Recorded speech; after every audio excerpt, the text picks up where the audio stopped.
वाणी द्वारा नहीं कह सकते।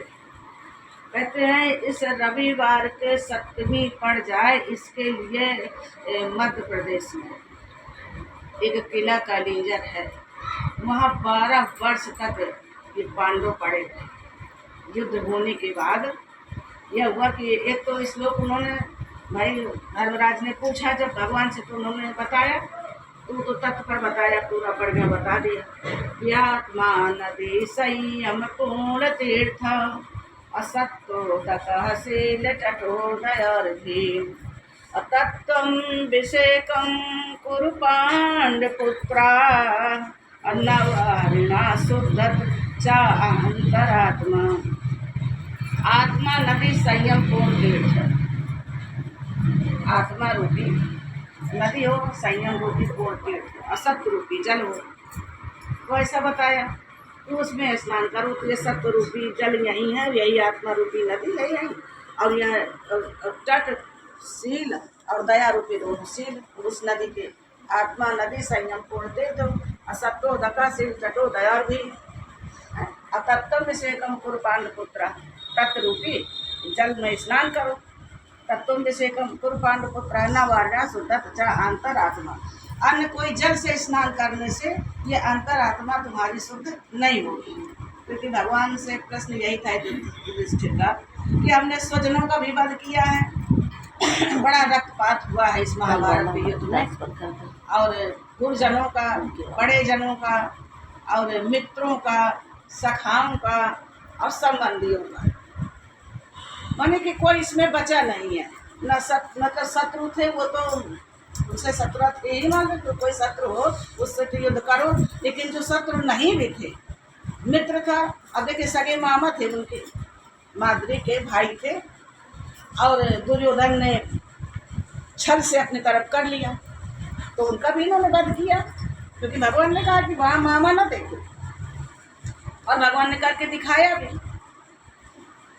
भीष्म पितामह बता रहे हैं युधिष्ठिर का युद्ध करने के बाद, जब उनको जो है भगवान ने कहा कि तुम मेरे कहने से तो तुम, क्योंकि बहुत दुख से दुखी हैं युधिष्ठिर, इतना दुखी हैं कि हमने सब स्वजनों का वध कर दिया, 100 भाइयों का वध कर दिया, और यानी कि मित्रों का, सखाओं का, गुरुजनों का, पितामह का।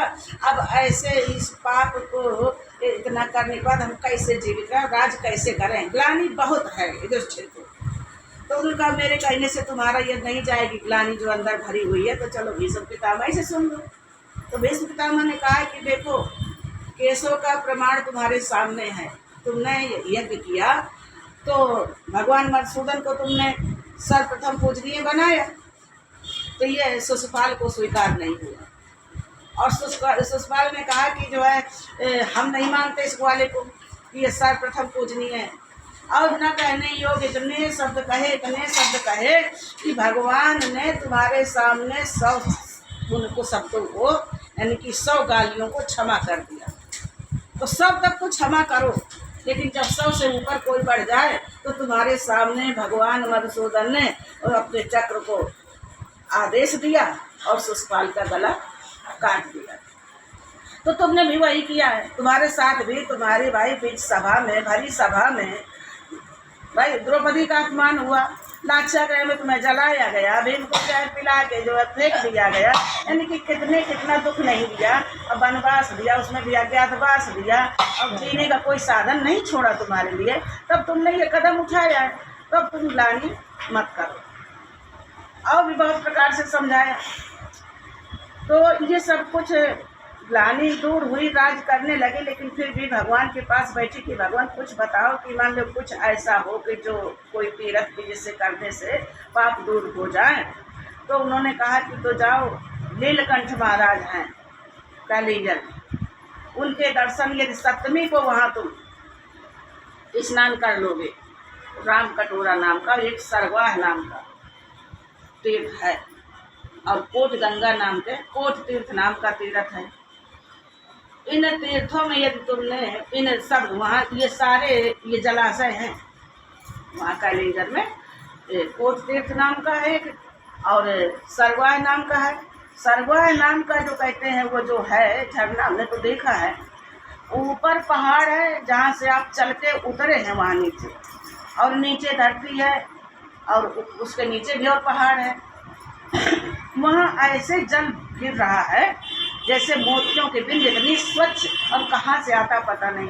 उतर जाओ, थोड़ा उतरते से जाना होता है, बिल्कुल निर्मल, बिल्कुल स्वच्छ जल है। उसमें चाहे पैर धो, पहले लोग स्नान करते थे, लेकिन अब कोई स्नान नहीं करता, वहाँ मना हो गया शायद। लेकिन हाथ पैर धो लो, कुल्ला कर लो, थोड़ा जलपान कर लो, और ऐसे झांक के देख लो तो 2-4 खंभे तो दिखते हैं, लेकिन बताते हैं कि 7 खंभे के कितने खंभे हैं वहाँ। तो आज तक भी उन खंभों को कोई स्पर्श नहीं कर पाया। बड़े बड़े तैराक और सब नाविक सब गए, लेकिन वापस आए नहीं। तो कैलेंडर के ऊपर से कहते आज भी जहाज नहीं निकलता। ऐसा कुछ है वहाँ कि जहाज निकलेगा तो वहीं को खींच लेता है, तो नहीं निकलते ये एरोप्लेन वगैरह, वहाँ से नहीं निकलते। तो हमने कहा कि वहाँ जाओ, और उस सरवाह तीर्थ में यदि तुमने जो है स्नान कर लिया सरोवर में और कोट तीर्थ में, तो पाप मुक्त हो जाओगे। लेकिन शर्त है कि सप्तमी को इतवार पड़े। तो 12 वर्ष पांडव पड़े रहे वहाँ और नहीं पड़ा। तब उन्होंने श्राप दे दिया कि 12 वर्ष से हम यहाँ पड़े हैं और सप्तमी का इतवार नहीं पड़ा, तो हम श्राप देते हैं कि आज के बाद साल में 1-2 तो इतवार पड़ जाए सप्तमी का। साल 2 साल में 1-2 इतवार पढ़ते रहे। तो ये आज का दिन ये कितना सुंदर है कि एक तो माता के दिन और दूसरा ये जो है सप्तमी आज इतवार को पड़ी है। तो हम तो कहेंगे कि एक लोटा ध्यान से आज सब लोग शंकर जी में जल चढ़ा देना। लेकिन अब एकदम में सब कोई उठ जाना कि भाई ना, चाहे एक जल करके चढ़ा देना। बड़ा पूर्ण है। और नीलकंठ नाम का महादेव, नीलकंठ नाम के नाम से जल समर्पित कर देना। बढ़िया सुलभ भी है महादेव यहाँ। तो इस प्रकार से ये इनका पर्वों का बड़ा ही महत्व है। हम जान ही कहाँ पाते इन पर्वों को, हम नहीं समझ पाते, हम जान नहीं पाते। सत्संग में आए तो पता नहीं क्या क्या पता चल गया। जीवन जीने की कथा ये जो है ये हमारे को कला मालूम पड़ गई। तो इस प्रकार से आज माता के दिन है, तो माता का ही गुणान्वान थोड़ा हो। ये न माता की शक्ति का देखिए, साक्षात भगवान पांडवों के साथ हैं। और ये तो जब निश्चित हो गया कि ये धोना है, तो भगवान ने कहा अर्जुन से कि अर्जुन मैं तो तुम्हारे पास हूँ, बिल्कुल सत्य है, क्योंकि ये समर्पित है भगवान को। ये जानते हैं कि जो भगवान करेंगे वही होगा। भगवान ने कहा ये सत्य है, लेकिन माँ की करो उपासना पूरा, माता के शरण में जाओ अर्जुन। तो अर्जुन गए और पूर्ण श्रद्धा से भगवान ने कहा जाना, पूर्ण श्रद्धा से भक्ति करना, समर्पित हो जाना उनके चरणों में। तो अर्जुन ने करी उनका आराधना पूर्ण श्रद्धा से। वास्तव में श्रद्धा और भक्ति में वो बल है कि व्यक्ति का कृतार्थ हो ही जाना है, मोक्ष हो ही जाना है, सारे दुखों से उसको मुक्त हो जाना है, क्लेशों से दूर हो जाना। क्योंकि कष्ट क्लेश सब माता ही तो हमारी काटती है। अर्जुन हाथ जोड़ करके बिल्कुल प्रार्थना में तल्लीन हो गए। माता प्रकट हो गई, दर्शन दिया और कहा कि मैया हमारे ऊपर कृपा करो, अब युद्ध होना है और हम आपके शरण में हैं। मधुसूदन ने कहा है, मैया ने कहा मैं जानती हूँ कि कृष्ण जी ने तुम्हारे को भेजा है, तुम चिंता मत करो। जहाँ भगवान कृष्ण है वहीं विजय है, आशीर्वाद है मेरा विजय। तृप्ति हो गई अर्जुन को और महाभारत का युद्ध जीते। बर्बरी के नाम से आज तो जाने जाते हैं हमारे श्याम जी। इनकी माता जानते हो, इतनी माता की भक्त थी कि माता का वो इनको जो है मुग्धर दिया था। माता ने अपना दंड इनको प्रदान कर दिया था कि ये जब तक तुम्हारे पास ये रहेगा मुग्धर, तुम्हारे को कोई जो है पराजित नहीं कर सकता। ये मूल नाम के दैत्य थे, उनकी पुत्री थी मूरा। मूल नाम का दैत्य इतना अहंकारी, दैत्य तो सभी अहंकारी होते हैं, वो इतना बलवान और इतना अहंकारी था कि वो किसी को बचता नहीं था, सबको पराजित कर देता था। तो एक बार भगवान कृष्ण से युद्ध करने के लिए चाहा, ये जैसे द्वारका को जीतूंगा। अब भगवान से युद्ध करे कोई, भला जीत जाए।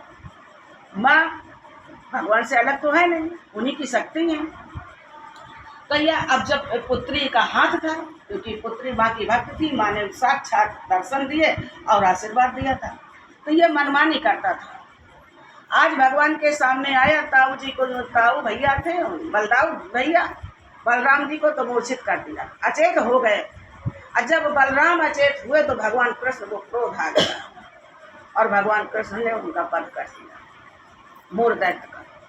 तो ये मूरा इतनी बलवान थी, उनकी पुत्री इतनी बलवान थी कि उन्होंने कहा कि पिता को मारने वाला मेरा इस जगत में जीवित रहे, ये हो नहीं सकता। तो ये अस्त्र शस्त्रों से सज्जित होकर के और रथ तैयार करके आ गई युद्ध क्षेत्र में। मां एकदम से धनुष बाण को बिल्कुल तान दिया और कहा आओ सामने। तो माता प्रकट हो गई, भगवान मुस्कुराए, भगवान कृष्ण मुस्कुराए, वो कुछ बोले नहीं उसको देख करके, लेकिन मैया प्रकट हो गई और कहीं पुत्री रुको। तो हाथ जोड़ा, उसने धनुष बाण को नीचे रखा और प्रणाम किया माता को और कहीं कि माता अब रुकने को ना कहो। नेत्र लाल हैं, विकराल रूप को धारण किए हैं मूरा, कहीं माँ अब रुकने को ना कहो, ये मेरे पिता का वध करता है, शत्रु है और मैं इसका वध करूँ। तो मैया ने कहा कि तुम जानती हो ये कौन है, पहले इनको पहचानो। ये जगत नियंता है, जगदीश्वर है, परमेश्वर है, ये ब्रह्म है और इनके विरुद्ध तो जो मैंने तुम्हारे को दिया है आशीर्वाद, ये इनके विरुद्ध नहीं जा सकता। ये संसार वालों के लिए है, भगवान के लिए नहीं है। अब तुम भगवान पे शस्त्र उठाओगी तो मैं अपनी शक्ति वापस ले लूँगी बेटी, इसलिए तुम इनके शरण में जाओ, इनको प्रणाम करो और क्षमा मांगो। तुम्हारे पिता ने अन्याय किया भाई, जब उन्होंने किसी से द्वेष नहीं किया, भगवान कृष्ण वो तो ब्रह्म है, वो किसी से कभी द्वेष नहीं करते। माता जिस प्रकार से पुत्र कपूत भी हो तो द्वेष नहीं करती है, उसको सुधारने का ज़्यादा मौका देती है, उसको ज़्यादा समझाती है, उसको समय भी ज़्यादा देती है, अपने पास ज़्यादा से ज़्यादा रखने का प्रयास करती है। तो उन्होंने कहा कि तुम्हारे पिता ने अत्याचार किया, पापाचार किया और तुमने उसका साथ दिया, मेरे आशीर्वाद कर जो है सहारा लेकर के तुम उसको जो है सहारा देती रही। तो वो जो है वो सोचता था कि मैं भूपति हो जाऊँ, पूरा संसार का मालिक हो जाऊँ। तो संसार में ऐसा कभी नहीं होता है। अब जाओ तुम सच्चे दिल से क्षमा मांगो भगवान से।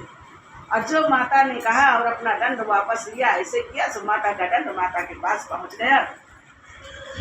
अब तो मोरा गई भगवान के चरणों में जो है क्षमा मांगने लगी और क्षमा करो प्रभु, मुझको क्षमा कर दो। भगवान ने तुरंत क्षमा कर दिया। तब माता ने कहा कि भगवान अब इस पुत्री को मैं तुम्हें समर्पित करती हूँ, ये मेरी परम प्रिय भक्त है। वास्तव में माँ जिस पर कृपा करती है, तो वो चाहे असुर कन्या हो, दैत्य कन्या हो, चाहे वो मतलब सहज देव कन्या हो, देवताओं की कन्या हो, चाहे ऐसे मनुष्य की, चाहे मनुष्य हो, दैत्य हो, दानव हो, माँ का जो है शरण में गया जो उसको माँ अपना लेती। तो माँ ने कहा कि ये मेरी प्रिय कन्या है, परम भक्त्या है, अब इसको मैं तुम्हें समर्पित करती हूँ। तो कहीं बताओ मैया, भगवान ने कहा। तो उन्होंने कहा कि बस इतना ही कि अब इसका जो है पिता रहा नहीं, भाई है नहीं, तुम इसका पाणी ग्रहण संस्कार अब तुम करो, सुयोग वर ढूंढ के इसका विवाह करो। तो भगवान ने कहा इसमें कौन से देरी है, अब वहीं जो है वर को बुलाते हैं। तो माँ बड़ी प्रसन्न हुई, माँ से आशीर्वाद लिया मूरा ने। मूरा ने से कहा माँ ने कि तुम प्रसन्न हो, भगवान जिससे शादी करेंगे तुम्हारी उसको स्वीकार करोगे। मूरा ने कहा बिल्कुल माँ, आपकी आज्ञा और भगवान की आज्ञा मेरे सिरोधार है, जिससे ये हमारा पाणिग्रह संस्कार कर देंगे हम उसी से करेंगे। बस यह है कि कोई असुर पुत्र हो बहुत अच्छा है। भगवान ने कहा कि चिंता न करो, मेरे पास है मेरा भक्त असुर पुत्र। तो वो जो ये घटोत्कच थे, भीम के पुत्र, हिमंडा पुत्र, हिडम्बा उनका नाम था, उनका भीम की जो पत्नी थी, राक्षसी पत्नी थी, उनका पुत्र था। उसको तुरंत याद किया, वो याद करो तुरंत वहाँ हाजिर हो जाते थे, वही हाजिर हो गए। देखा बूढ़ा ने, बड़ी प्रसन्न हुई, गदगद हो गई, उनका विवाह हुआ। कोई कहता है वहाँ नहीं हुआ, हसनापुर में आकर के हुआ, लेकिन उनके साथ विवाह हो गया। अब इतनी भक्त जो माँ की होगी हम ये कथा कहने का आशय यही है कि इतनी माता की जो भक्त है मूरा, उसकी जो संतान होगी तो वो क्या साधारण होगी क्या? और भगवान कृष्ण का भक्त उनका पिता घटोत्कच, जो कि हिडम्बा भी भगवान की भक्ता है। अब जब पुत्र का जन्म हुआ बर्बरिक का, तो भगवान कृष्ण ने कहा कि देखो हिडम्बा, तुम्हारी जो पुत्र वधू है इस पे जो है बहुत काम है, क्योंकि राज्य संभालती है, राजा है वर्तमान की, तो इसको शासन करना है, तो समय पुत्र को इतना नहीं दे पाएगी। तो ये जो जितना समय दे तो ठीक है, लेकिन बाकी ज़्यादा से ज़्यादा समय तुमको देना है इसको, जो है शिक्षा और दीक्षा। देखो दो होती है संस, एक शिक्षा और एक दीक्षा। तो हिडम्बा ने बर्बरिक को शिक्षा भी प्रदान करा और दीक्षा भी प्रदान करी, यानी गुरु भी बनी, गुरु माता और दादी माँ बनी। और मूरा ने भी बहुत संस्कार दिए। तो ये जो दादी के और माँ के ये जो संस्कार थे, तो बर्बरिक इतना भक्त हुआ कि ये माँ से कहने लगा कि भगवान के दर्शन मुझको कैसे होंगे। भाई सुना करता था कैसे दर्शन होंगे भगवान के, तो हिडम्बा ने कहा कि होंगे दर्शन तुमको, क्योंकि मुझे मालूम है कि दर्शन होंगे।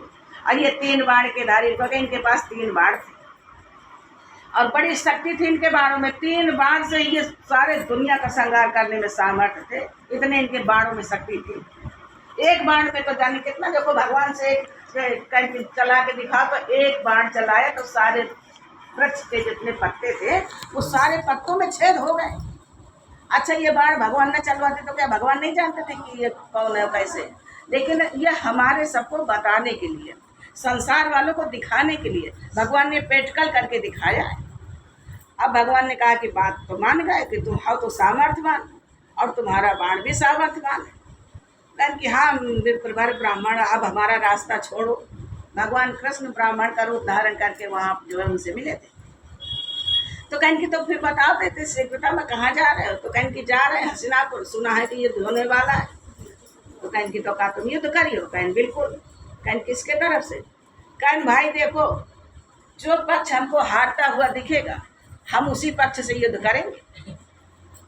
हम जीतने वाले का साथ नहीं देंगे, हारने वाले का साथ देंगे। तो भगवान ने कहा कि जीतना तो है पांडवों को और यह जो है कौरवों की तरफ से हो जाएगा। कितना भी सेना उनके तरफ हो, लेकिन हारना तो उन्हीं को है। तो ये हारे के सहारे हैं भाई, क्योंकि दादी माँ ने सिखाया है कि निर्बल का सहारा देना, गिरते हुए को उठाना। कोई हार रहा हो तो उसको तो संभल देना। देखिए समझाने के 2 अर्थ होते हैं, कोई हार रहा हो, निर्बल हो, सहारा देना।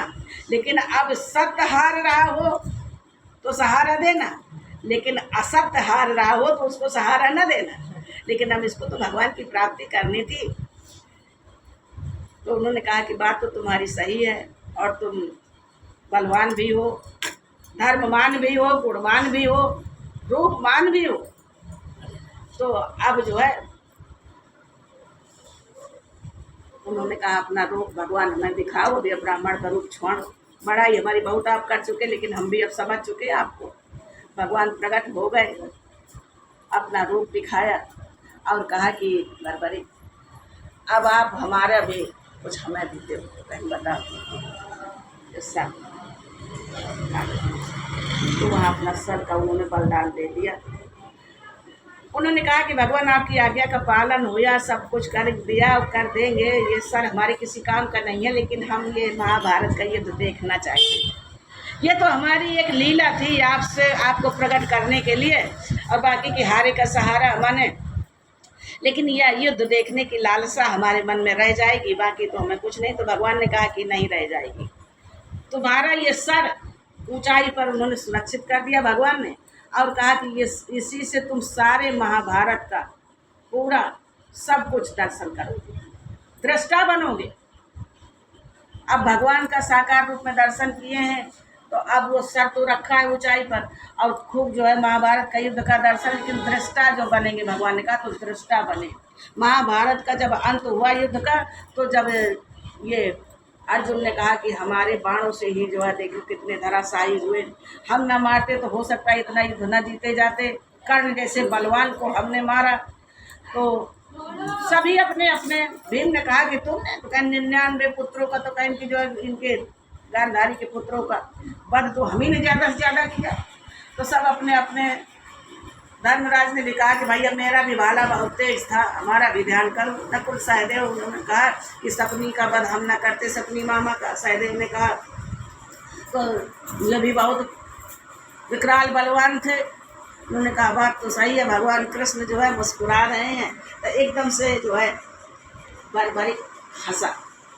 अभी इनको पता नहीं था कि ये कौन है, कहाँ है कि नहीं, लेकिन जब हंसने की सब आवाज़ आई तो ये पांडव कहने लगे कि माधव ऐसे सुनसान जगह में और ये हंसने की आवाज़, कौन हंस रहा है और इतना ठट्ठा लगा करके। तो उन्होंने कहा चलो देखते हैं। तब भी नहीं बताया कि कौन है, कहने चलो देखते हैं कौन है। और जब वहाँ पहुँचे तो वो सर ये देख क्या चल रही, ये कटा हुआ सर। कहीं हाँ ये तुम्हारा पोता है, ये तुम्हारा ही पोता है नाती। अच्छा तो कहें कि भाई बताओ कि किसके वजह से ये जीता गया, सबसे ज़्यादा किसने संहार किया इस युद्ध में। तब बरबरीक ने कहा कि महाराज हमने तो देखा कि वहाँ आपके चक्र के सिवा किसी ने कुछ नहीं किया, बस ये चक्र चलता रहा और ये मरने वाले सब मर मर के चले गए। युद्ध होता रहा, अब युद्ध का विराम हो गया।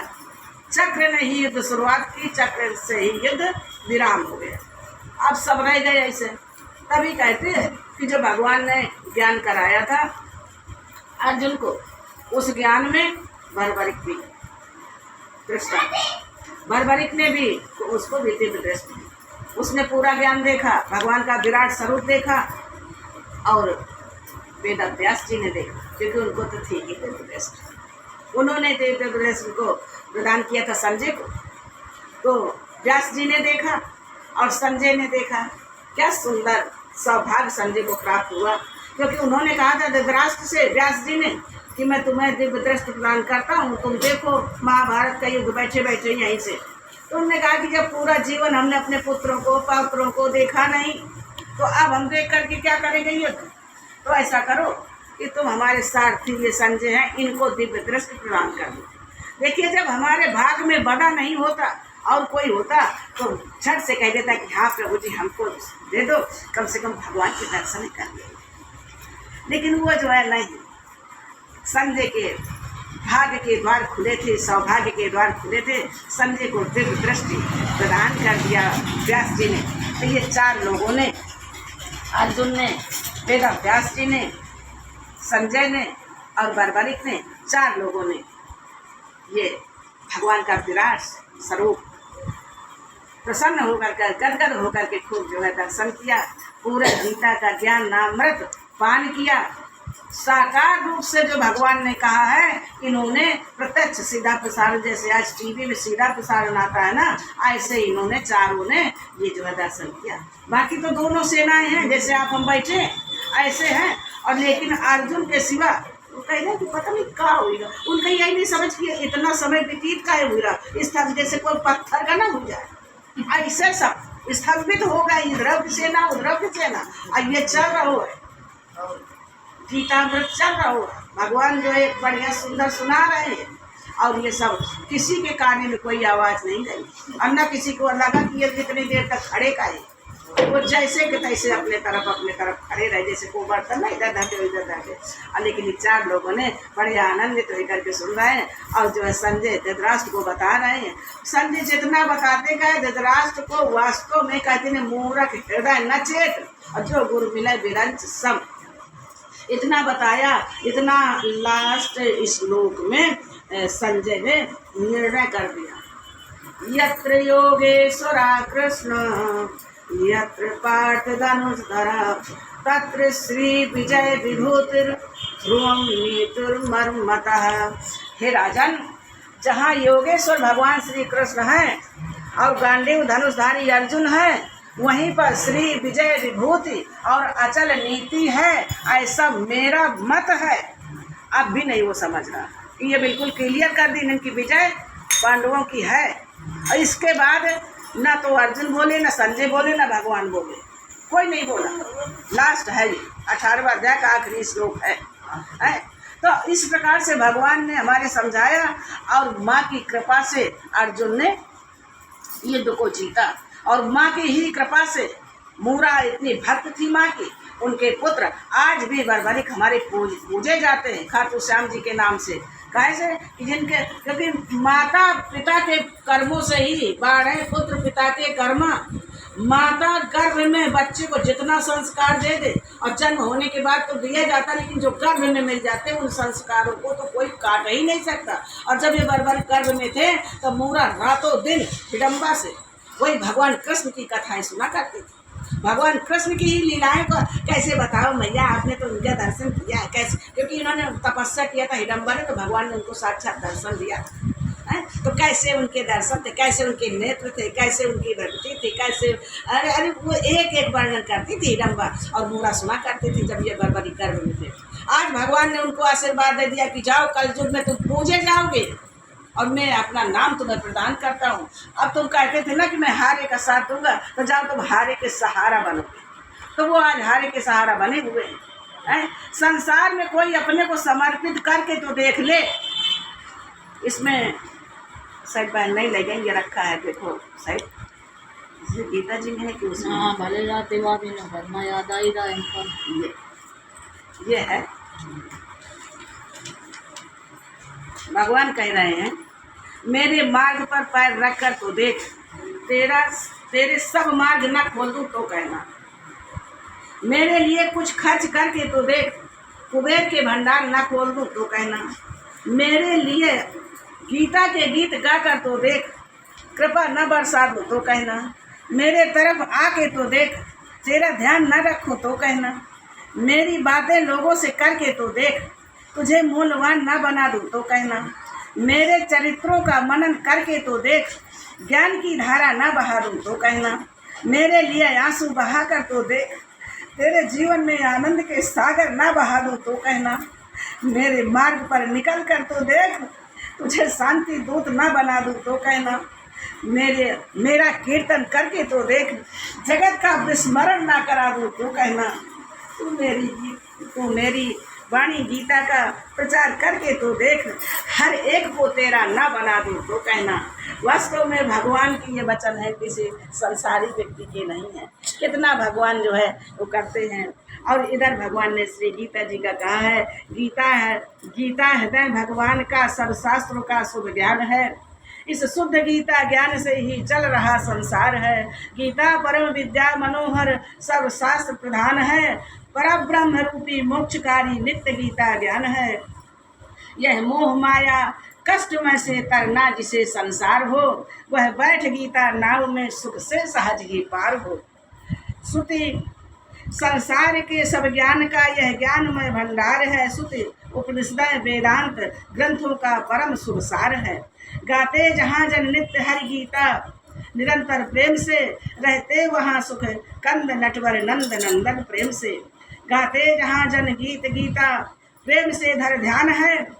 तीरथ वहीं सब भव के, सभी शुद्ध शुभ महान है। धरते हुए जो ध्यान गीता ज्ञान का तन छोड़ते, लेने उसे खुद हरि मुरारी आप ही उठ दौड़ते। सुनते सुनाते नित्य जो लाते, इसे व्यवहार में पाते परम पद ठोकरें खाते नहीं संसार में। श्री कृष्ण चंद्र योगेश्वर तथा अर्जुन धनुषधारी जहाँ, वैभव विजय श्री कीर्त सब मत से हमारे है वहाँ। यत्र योगेश्वरा कृष्ण यत्र पार्थ धनुर्धरा, तत्र श्री विजय विभूत ध्रुवम नेत्र मर्मतः। ऐसे भगवान ने अर्जुन को कहा है। ऐसे वास्तव में जिन भगवान की शरण में हमें मिल गई ऐसी शरण सद्गुरु की कृपा से, अब बताइए हम ये सरोवर को छोड़ करके कहाँ जाएं। तो ये माता की कृपा से इतने इतने काम सिद्ध हो जाते हैं, भगवान सिद्ध करा देते हैं। ऐसे हमारा ये सत्संग, तो आज सप्तमी के दिन हमारे को सत्संग मिला है, और इतवार को सप्तमी मिली है, सत्संग मिला, और कल भी सप्तमी है तो कल भी सत्संग घंटा आधा घंटा का मिल ही जाएगा। और दूसरी बात यह है कि हम तो यही कहेंगे कि घर में कुछ समय निकालो, कुछ समय घर में निकालो। अरे जो हम इधर उधर बैठ के समय व्यर्थ कर देते हैं ना, वो हमारे किसी काम का समय नहीं है।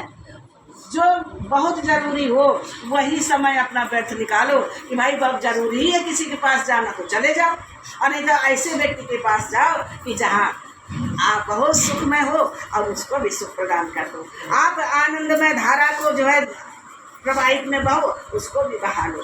ऐसे सत्य की चर्चा हो, वहाँ तो तुम प्रातः दिन बैठे रहो, कोई मना नहीं, लेकिन समय अपना, अरे ये बहुमोल समय मानो जन्म है, बहुमोल जन्म मिला है, इसको तो भगवान के शरण में, भगवान के नाम में, गुणानुवाद में, चरित्रों में, उनके जो है इस समय को लगाओ, इसी में जीवन कटार्थ है, बाकी मोड़ तोड़ में कुछ नहीं है। आज हम पता के अब धोती झरिया के घरे चले आए, का मिला? कुछ नहीं है, नहीं, परमात्मा के शरण में। अरे रातों याम आठों याम राम ही से काम है, राम ही से काम है। तो माता रानी के चरणों में जो है हम विनती करते हुए, हे माता शक्ति जगत जननी जगदम्बा, सबके राग सुहाग, पति पुत्र पौत्र सबकी रक्षा करो, सबको धन से जोड़ियाँ भरो। और इन्हीं शब्दों के साथ हम अपने वाणी का विराम देते हुए आप लोगों के, सभी लोगों के माता जगत जननी के चरणों में नमन वंदन करते हुए बोले सतगुरुदेव भगवान की जय। सत श्री सर्वदा